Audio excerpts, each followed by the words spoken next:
This is the Work Smart Hypnosis podcast, session number 367, the best business advice I know. Welcome to the Work Smart Hypnosis podcast with Jason Linett, your professional resource for hypnosis training and outstanding business success. Here's your host, Jason Linett. When you really think about it, what good are the skills of professional hypnosis unless there's actually someone there to work with? Hey, it's Jason Linett, and this week's episode is all about helping you to better empower your hypnotic business. And it turns out when most people are starting what they're starting or even asking me questions, it's kind of amazing how often people keep making the same mistake. And by making the same mistake, they end up with the same unfortunate results.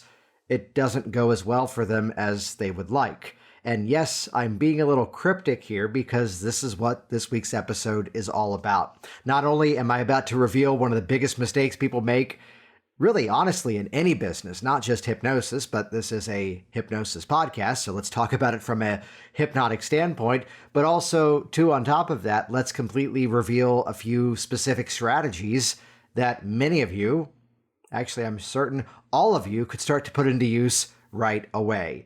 If you need more help growing a successful, thriving hypnotic business, check out a simple website, hypnoticbusinesssystems.com. This program is an all-access pass to my hypnosis business training library. It features done-for-you materials that you have full permission to put your name on and produce as your own, step-by-step tutorials, and it really helps you to take the guesswork out of exactly how to build a successful practice. And plus, it's a program we keep adding new content to. A little while ago, we added a segment specifically on money management, because what good is the income that comes in if you don't also have a good way to hang on to it as well? So if you need help growing your hypnotic business, whether you're brand new and just getting started and you want to shortcut that learning curve with strategies that have actually been proven to work, or if you're already out there and yet kind of burning out and running a business that looks like everyone else's and you're realizing there's greater potential, we got you covered as well. So check it out at hypnoticbusinesssystems.com. And with that, here we go. This is session number 367, the best business advice I know. Let me kick this week's episode off correctly, though, with a bit of a disclaimer, in that the first thing I'm about to talk about is specifically medical networking. And take note, this episode is not 100% about medical networking, but to start off by talking about medical networking, it reveals the problem to you in a much simpler way. So here's the story. In another group that I'm just a member of, this one, it's not one that I run, it's one of the other free groups that's online, someone asked the question about doing direct mail to doctors. The conversation then went along to the path of what should I bring to a doctor's office to introduce myself and ask them to send me referrals. And let's kind of chunk up here and describe exactly what they were doing and why. I'm not going to say it's not going to work, but why you might run into some conflicts. It would be that to these people, you're a stranger. And can I ask you a question? How much of your email do you delete before you even open it up? How many pieces of mail do you receive that you never even open the envelope? You just rip it up and it goes straight in the trash?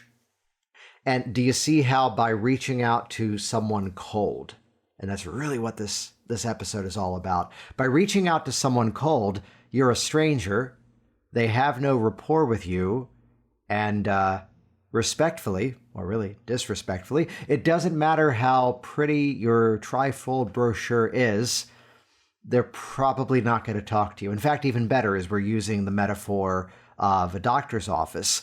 They hire people specifically to stand in the way, to make sure the doctor's time is being used for the more valuable doctoring things, which I'm sure there's a much more professional term of. So do you see the challenge is you're going out to a cold audience? And let's kick this off. What is the best business advice I know? Make use of the audiences you already have a connection to. So let's talk marketer speak for a moment. There's cold audiences, and then there's warm audiences. And here's a simple way of describing this. If you have never heard of me before, and this podcast episode is your first time ever hearing my name or my voice, you're a cold audience. And if you subscribe to this thing all the way back to June of 2014 when the first episode came out, and if you're already a member of programs of mine like Hypnotic Business Systems, well, actually, no, you're not a warm audience. You're a hot audience. Damn, you're attractive. No, it's because you've already done business with me and we're no longer in that, cold traffic acquisition sequence. Again, I'm going to do my best to avoid marketer speak here. So I bring this up because as we look at the equations as to what's necessary to, let's say, get started in our business, the best thing you can do is, again, make use of audiences that you already have a connection to. Now, notice I did not say make use of audiences that you already know and already know you, because guess what? You can actually facilitate a warm introduction. So this happened the other day, and I think this was actually in one of my communities, that someone said, I have a client who works for XYZ company, and he said that what I do would be a great presentation for the group, and they have several opportunities where they bring in speakers. And the suggestion from the client to this hypnotist was, you should call them and introduce yourself. And then they posted in one of our groups, what should I do? And a lot of people shared some advice. I swooped in with the same advice I'm giving all of you right now. Turns out he already had a foot in the door, didn't he? Yeah, he already had a client who worked for that company and already participated in those events, to which would be, hey, could you send a warm introduction? Could I ask you to write an email to the person who makes that decision and CC me and introduce me? Do you see what's different here? Now we have a foot in the door. Now we're not just stranger off the street. Now instead, we are riding someone else's authority, even if it's another coworker, and using that as a mechanism to begin a conversation. I'll give you an example of this, of my own. And this is an example that is in a business that I'm no longer in. I've since officially, as I say, retired myself from it. But remember, if you've followed my story, part of what I used to do was work in backstage production management for professional theater. And then I saw a stage hypnotist. I thought, oh, that's cool. And that's part of how I began as the stage hypnotist. Eventually took a hypnosis certification program just to better understand how what I was doing actually worked. And yes, was the smart aleck in the back of the room thinking, I'm not going to do this therapy stuff. I just want to do shows and entertainment. And then seeing clients is basically the only thing I did for the next 10 years running from that point forward. So it's where I had the foot in the door already with the theater world. So this is where, and some of you have heard me tell this before, this is where the first official stage hypnosis programs I did were fundraisers for theater groups at high schools. Because I knew the language that they already spoke. I knew the pain points that they had. That was me in high school. And that's where I started. Now, did you already catch the important part of the story? That's not where I stayed. In my book, Work Smart Business, there's a whole chapter on build assets and leverage them. And it's how, as we have the foot in the door, we can now use that to do other things. So in the early days, what I did was I was doing these programs, these fundraiser shows for high schools. They would sell the tickets. We would split the profit based on the number of tickets sold. And yet at the same time, though, I was now amassing a rather impressive client list. Let's talk financial things for a moment. We'll call it dollar cost averaging. It's often advised that if you're investing in stocks, you don't try to game the market and wait for the absolute bottom because most people can't predict it. It's where oftentimes the market as a whole outperforms people who are trying to win at individual stocks. And there might be the story of the one person who bought Tesla when it was low and it took off.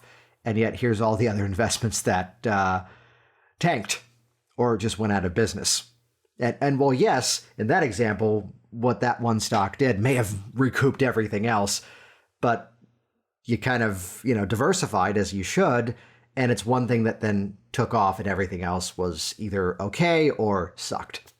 So I bring that up by way of a metaphor here because dollar cost averaging, let me be very transparent with you. Let me throw my former community under the bus here. The theater kids were not the popular kids. No. And hey there, right here with you. And popular now in a different audience, but in high school, not so much. And it's where some of them really got the game of it. And I mean, I got the call from one of those schools early on. Hey, we have a problem. We sold too many tickets and we're not going to fit in the auditorium. Could you do another show, or would it work if we moved you to the gym? And like we're splitting profits based on tickets sold, and now they're selling more tickets than expected. Okay, if you have to. And other times, I would drive all the way to Chattanooga, Tennessee, and all the posters for the show were still in the box and they hadn't sold any tickets. That's where we then installed a system in the business as a checkpoint to prevent that amount of travel. I did have friends in Tennessee. At least I had a good trip. So it's where, on average, let me get more specific here, I would have some shows that were an absolute dud. I would have others that, as a fundraiser, I walked out with $4,000 in cash, and the school had done their fundraising right, and they got to keep $7,000 of their proceeds. One of those schools is like, well, we didn't raise money for prom. We raised money for prom this year and prom next year. But here's the thing, and this is why I kind of stepped off the path here for a moment to talk about this high school strategy, because that's what gave me the client list. And then because I now had the client list, I wasn't now only connected to the theater groups because of our common shared background. I now had a client list of a couple of dozen, 3 or 4 dozen high schools, and I had testimonials from them, which now meant, what was the audience I already had? What was the audience I already had a connection to? I had a connection then to high schools, and I didn't have to go to the micro niche. So this is where we often hear pick a niche, pick a specialty. Niching is a startup or an expansion strategy. Niching doesn't have to be a long-term thing. You do for the rest of your life, which right there, I can feel the weight just coming off of some of your shoulders. Because that's why so many of you are terrified to pick a niche, which is like, what if I pick the wrong one? And take it from someone who has changed his specialties and changed his audiences many times over the years. And many of them I continued on with. Some I don't do school programs at all now, like to the point that we gave away some of the schools to other stage hypnotists. No, I don't have any more. Don't email me asking if I can send you shows, because I get that email still whenever I talk stage hypnosis on the show. They've all been given away. Yet it was worth it to me just to give them to someone else and say, look, don't even pay me a percentage. The fact that I don't have to manage this anymore is a benefit. But I wanted to tell that story here. Because no, that wasn't just about medical networking. No, that wasn't just about how to break into high school events. It was instead, I started with an audience that I already had. Either people who I already knew or they already knew me. And from an influential perspective, all you need is a because.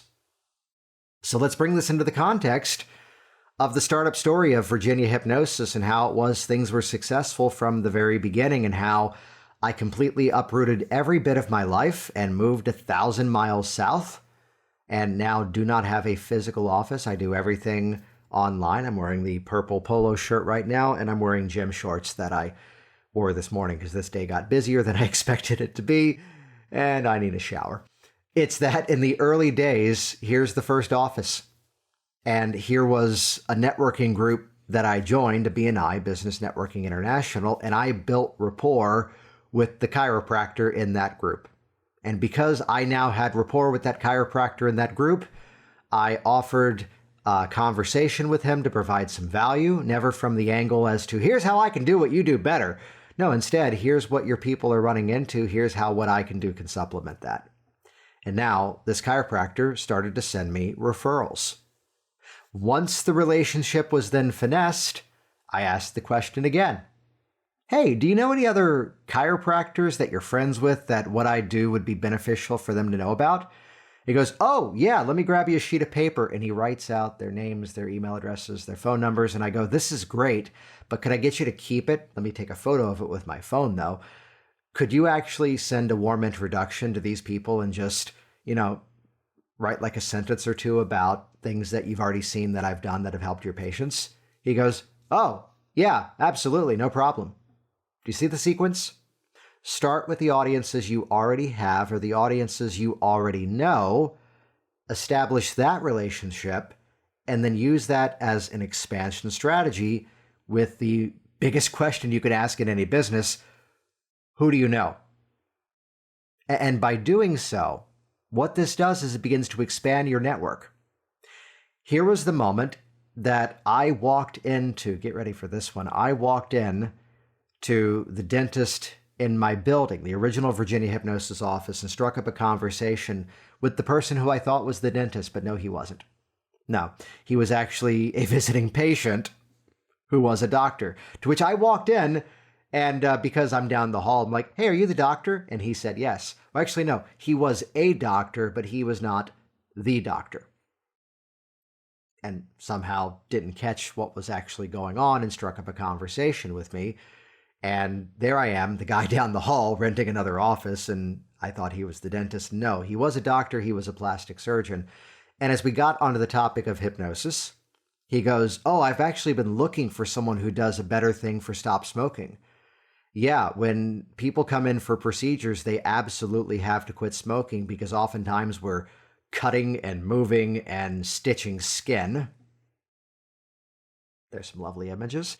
And it's that the skin doesn't heal properly if they're still smoking. It takes away the elasticity of the skin. It sucks the moisture out. Yeah, how soon could you write me like 2 or 3 sentences or paragraphs I can put on a resources page on my website? I mean, this was a 3-minute conversation, and this surgeon eventually became one of my best referral sources over time. I mean, sending me all sorts of people, to which then it became, what other plastic surgeons do you know that you can send an email to them and also include me and just mention a few things as to what I've helped some of your people to do? Actually, the real story was I helped their front desk receptionist stop smoking, and she did the selling for me. And never in any of these, by the way, was there ever even a request for a kickback, ever was there a request for an incentive, an affiliate fee, a referral fee. No, because that's not their world. So I bring this up because it's great to have big ideas. It's great to have wonderfully inspiring thoughts. And perhaps for the first time on this podcast, and I will only make this extremely general here, that clearly there's another business that I also run. And it's where if you track some of what I've been up to in the last couple of months and things I participate in and events that I go to, part of the reason is yes, there's some educational things I've been needing in terms of I've always had the skill of growing my business with technology, yet there was the need to grow the business with people. And by participating in these things, I want you to hear this carefully, it put me in the room with people who should be in that other program that I also do. So, in the words of Kevin Pollak, actor, comedian, partial ocular albino from Wayne's World 2, the father-in-law on Marvelous Mrs. Maisel, and used to host the podcast, The Kevin Pollak Chat Show. Of course, his most important credit is one of the blurbs in the back of Work Smart Business, the book that I wrote. If you're not creating, you're waiting. So what can you do to create a connection, to create a rapport? So let me, in the final moments of this week's episode, though, start this off with the easy path to victory. Who's the doctor that you're already seeing? Strike up a conversation. I don't think I've ever told this story in a podcast, which means now I have to go there that I've hinted at it. It's a class that I taught maybe in 2014. And sadly, the student that I'm telling the story of who made the really amazing joke unexpectedly passed away. And he was deep down an incredible guy. And I always think, wonderful thoughts of him as I tell this story, which was that I mentioned I had recently switched insurance, and I always somehow freak out a doctor because I go in for a physical every year, because they tell you you're supposed to, and I do. And I go to the dentist twice a year, mostly because that's what you're supposed to do, and preventative care is covered by my insurance. So, hey, game on, let's do this. And if they can catch something early before it becomes a big issue, that's always better, right? So I go to, which my best experience with a dentist was, it was a new dentist, and he looks at me and he goes, "Oh, you're a hypnotist. Are you more Ericksonian or more Elmanian?" And honestly, I did not like him much as a dentist, but I never left that practice until I moved to Florida, because it's like, oh, he gets hypnosis, and referrals were gorgeous. So I go to this doctor for a physical, and we like to call this how not to build rapport. The doctor says to me at the end of it, "Oh, what do you do for a living?" And I explain what I do. He goes, "Oh, that's interesting. Yeah, I know there's some research that backs that up, but none that I've actually seen personally, so I would never refer to that." That's his version of bedside manner. This is not a story about doctors. This is a story about that one doctor. To which I responded, "Well, I can see that perspective. I tend to lean on the fact that there's tens of thousands of peer-reviewed journals that are online, and I'm mostly here for my healthcare. I'm not just here for my business, but the good news is you have competition, so I guess I can move to someone else next time." Which that was the end of the meeting, and that was the last time I saw that doctor, to which I will censor what the student said. And I love this guy. I miss him. He goes, "So just basically Jason's willing to get the prostate exam over and over and over until he gets a decent referral." And he makes a specific gesture with his hand, with his finger, that is telling you all a story. Now I'm like, no. But let's be fair. The new doctor sent me referrals. So take one for the team. All right. And on that note, so start with the people that you already know. And it's where, as that relationship, did I really just go there on this? Yeah. As that relationship is established, now ask, who do you know? So you start small. This is the same formula of the importance of niching down. It brings you greater clarity, because now from there, suddenly in the next office that my office was located in, here was the office around the corner, which was a mortgage and refinance company with a big sales team.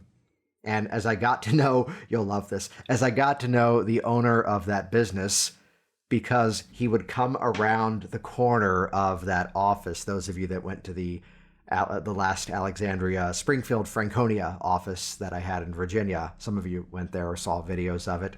The directions of that office included the phrase, "No, really, there's more offices in the back." And that's where I was. So he would leave his office, sneak around the corner, and smoke in front of my building. So my stop smoking clients would walk in and see this guy smoking, and I always have to crack the joke. "Oh yeah, that's Philip. He's not one of my clients. He's a mortgage advisor around the corner. Yeah, come to the back." And we'd use him as a gag, and it never was a conflict. Yet conversations with this guy, it eventually turned into, "Hey, what kind of conflicts do your sales team often run into?" "Oh, we got such issues with, call reluctance, that they don't want to call specific people." Well, lead with value, which is the other point here. Start with people you know, but lead with value. So this is why I asked the other person to put a few sentences in the email. Or in this case, I went, "Hey, when do you all have regular meetings? How about I swoop in for 15 minutes and just give a talk on, how to activate confidence on demand and connect that to the phone call?" To which I came in, I wowed them to the best of my abilities for 15 minutes. And honestly, what did I do? I said the things that I would have said to them as if it were a session, but I just didn't do hypnosis. And, do you mind if I ask a quick question as we were at, and I got permission to do the final bit, which was, "Hey, do you mind if I ask to, make an offer at the end of it?" Which I'll keep it brief and I'll make it as non-salesy as possible. He goes, "Oh yeah, sure. You can sell these people. They love sales." But I still, because it was a cold relationship until I gave the presentation, I gave a very soft offer, which was the one that I lean on now more than anything else. So at this point, you can go off and put these techniques into practice and with some repetition, see better consistency in your results. Though, briefly, if you want some help installing these new mindsets faster and easier, would that be helpful to you? Okay, so I'll make this brief. I'm right around the corner. This is what I do as a hypnotist, and here's why hypnosis can help you with XYZ. So I'm here in your office, so let me make this simple. Just come talk to me after the event, and we'll set up a time to have a conversation. Half of the people became my clients. So what did I do there? I took a cold room and I turned them into warm by giving them value. Then I made the offer. Right there should be your other big takeaway of this week's episode. And this is why we hate it when a stranger drops into our messages and starts to try to sell us something. This is why so many of us have moved away from LinkedIn, because that's done there even worse than on other social media platforms. This is why we delete most of our email without opening it. This is why we rip up the junk mail without looking at it. They're trying to go direct to offer without rapport. So what's the best business advice I know? Warm up a cold audience and start with the audiences you already have a connection to. So some of you are coming from other industries and you have other professions perhaps. If you have permission to make contact with those people, all you need is a because. Here's the work that I've done up until now, and because I've recently learned this and because I now know how to do that, that's why I fill in the blank. Start with the people you know.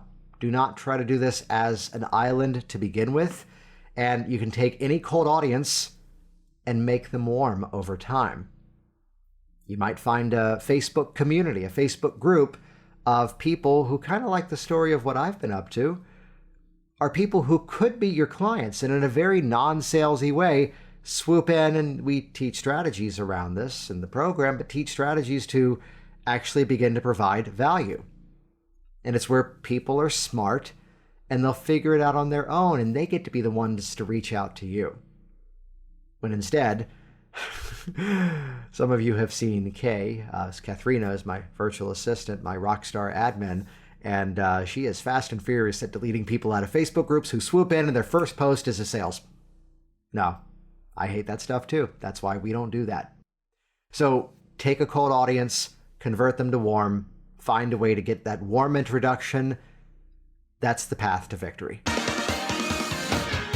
Jason Linett here once again, and as always, thank you so much for interacting with this program, and especially this one this week.